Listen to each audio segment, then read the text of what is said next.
రాజధాని అమరావతి కొందరిదే కాకుండా అందరిది కావాలి. శ్రీ సిహెచ్ బాబురావు, సిపిఎం రాష్ట్ర కార్యదర్శి వర్గ సభ్యులు. కార్పొరేట్ రాజధాని కాదు, ప్రజా రాజధాని నిర్మించాలి. R5 జోన్ లో రద్దయిన 50,000 మంది పేదల ఫ్లాట్లకు ప్రత్యామ్నాయ స్థలాలు కేటాయించాలి. దాన్ని రద్దు చేస్తూ తాజాగా కూటమి ప్రభుత్వం జీవో విడుదల చేసింది. సరే, ఆ రోజు రైతులు అభ్యంతరాలు చెప్పారు, కోర్టు లిటిగేషన్కి వెళ్ళింది, మాస్టర్ ప్లాన్ మారిపోతే ఇబ్బందులు వస్తాయని చెప్పారు. ఓకే, అది మీరు అవన్నీ పరిగణలో తీసుకుని రద్దు చేశారు. కానీ 50,000 మందికి ఇళ్ల స్థలాల విషయంలో ప్రత్యామ్నాయ స్థలాలు కేటాయిస్తూ ఈ ప్రభుత్వం నిర్ణయం తీసుకోవాలి. నిజంగా చెప్పాలంటే ఇప్పుడు సెంటు పట్టాలి. ఇప్పుడు ఈ ప్రభుత్వం, కూటమి ప్రభుత్వం ఇచ్చింది ఏంటి? 2 సెంట్లు పట్టణాల్లో, గ్రామాల్లో 3 సెంట్లు. దీని ప్రకారం చూసుకుంటే R5 జోన్లో కేటాయించిన 50,000 మందికి ఇళ్ల స్థలాలకి ప్రత్యామ్నాయంగా 2,000 ఎకరాలని ఈ ప్రభుత్వం కేటాయించాలి. కొన్ని అమరావతిలో కుదరదన్నారు. ఎక్కడ? చుట్టుపక్కల ఉందంతా మంగళగిరి నియోజకవర్గం. ఈ 50,000 మందిలో గుంటూరు సిటీ, దుగ్గిరాల, మంగళగిరి నియోజకవర్గం, అలాగే విజయవాడ, ఎన్టీఆర్ జిల్లాలో వారందరికీ పిలిచారు. మీరు ఈ ప్రభుత్వానికి చిత్తశుద్ధి ఉంటే ఇప్పటికైనా ఎక్కడ విజయవాడ వాళ్ళకి విజయవాడ, గుంటూరు వాళ్ళ గుంటూరులో, మంగళగిరి వాళ్ళ మంగళగిరిలో స్థలాలు కేటాయించడానికి దీని మీద ఎందుకు చిత్తశుద్ధి మీరు చూపించట్లేదు? మేము అడుగుతుంది ఈ ప్రభుత్వాన్ని. ఇప్పుడు ఇక్కడ సమస్య అమరావతి 29 గ్రామాలకు సంబంధించిందే కాదు. ఈ మధ్య అందరూ చర్చిస్తున్నారు. Capital region development authority, CRDA అంటే ఉమ్మడి కృష్ణా, గుంటూరు జిల్లాలో ఉన్నటువంటి 56 మండలాల్లో దాదాపుగా 8,600 చదరపు కిలోమీటర్ల విస్తీర్ణంలో ఆనాడున్న జనాభా ప్రకారం 59 లక్షల జనాభాతో ఉన్నది CRDA. ఎందుకంటే ఈ మధ్య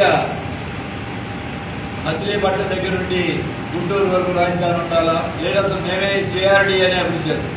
ఈ అమరావతి అభివృద్ధి జరగాలి. దాంతోపాటుగా క్యాపిటల్ రీజన్ ఉమ్మడి కృష్ణా, గుంటూరు జిల్లాలో అభివృద్ధి చెందాలి. అది మీ CRDAలో పార్ట్.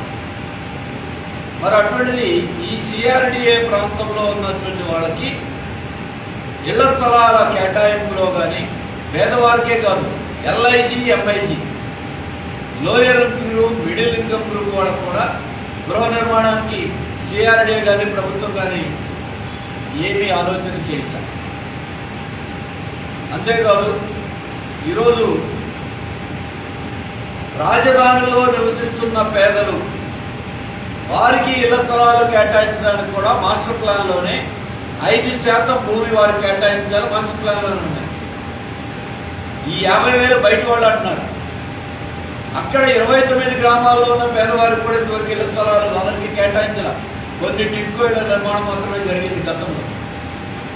ఇప్పుడు మరి ప్రభుత్వం దాని మీద మీకు ఉత్సాహం చూపించదు. సామాన్యుల రాజధానిగా, ప్రజా రాజధానిగా ఉండాలంటే ఖచ్చితంగా ఇటువంటి అంశాలు చూడాలి. కానీ ఇప్పుడు ఉన్నటువంటి ప్రభుత్వం ఏం చేస్తోంది?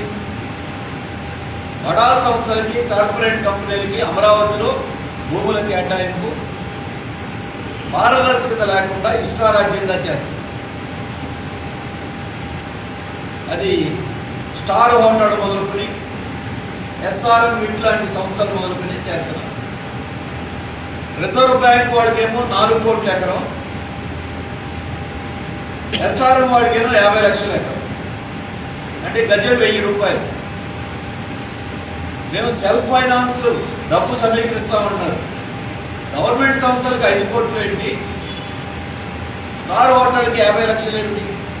ఇందులో పారదర్శకత లేదు. మరి అటువంటి ప్రభుత్వం కార్పొరేట్ కంపెనీలకి, బడా కంపెనీలకి స్థలాలు కేటాయించడానికి అత్యుత్సాహం చూపిస్తున్న ప్రభుత్వం CRDA ప్రాంతంలోనూ, అమరావతి ప్రాంతంలో సామాన్యులకు స్థానం కల్పించేటువంటి గృహ నిర్మాణ విషయంలో, లేదు చిన్న వ్యాపారం ప్రోత్సహించే విషయంలో ఎక్కడ ఎటువంటి చర్యలు తీసుకుంటారు. అందుకే అమరావతికి చట్టబద్ధతే కాదు, ప్రజా రాజధాని రూపకల్పనకి కావాల్సిన చర్యల్ని ప్రభుత్వం తీసుకోవాల్సిన అవసరం ఈరోజు ఉంది. కానీ ప్రభుత్వం ఏం చేస్తూ ఉంది? మొదట్లోనే 54,000 ఎకరాలు రాజధానికి భూములు సమకూరింది. కానీ ఇప్పుడు మళ్ళీ రెండవ దశ 20,000 ఎకరాలని భూములు సమీకరించడం ప్రారంభించారు. ఇంతటితో ఆగకుండా తర్వాత దశలో ఇంకా భూముల్ని సమీకరించడానికి కావాల్సిన ప్రయత్నాల్ని ఈరోజు ప్రభుత్వం చూస్తూ ఉంది. అందులో నెక్స్ట్ దశలో ఇప్పుడు 7 గ్రామాల్లో 20,000 ఎకరాలు కాకుండా 43 గ్రామాలలో 154,000 ఎకరాలు రాజధాని కోసం ఇప్పటికే ప్రభుత్వం గుర్తించింది.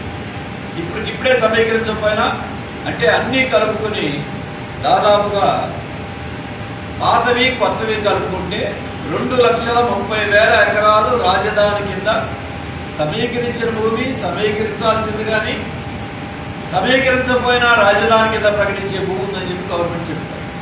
మరి నిజంగా చెప్పాలంటే ఇంకొక వైపున outer ring road, inner ring road 1,000 ఎకరాల భూముల్ని 189 చదరపు కిలోమీటర్ల పొడవున